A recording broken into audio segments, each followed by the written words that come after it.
vachibvisa tsitsi vachizvirovera pasi tikati rudo nemuve asi mukati memwoyo yavo vaiti tsvatuhwaro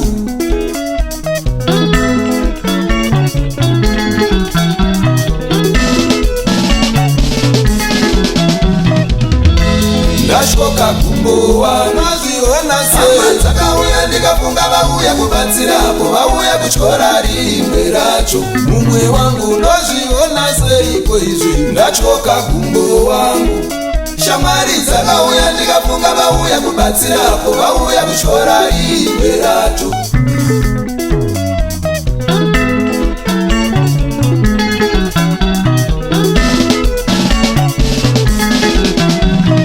timonire Afrika simugira tovenga timonire Afrika simugira touraya timonire Afrika siyasimwanda simuza timonire Afrika musingafare kuti nzara pfuma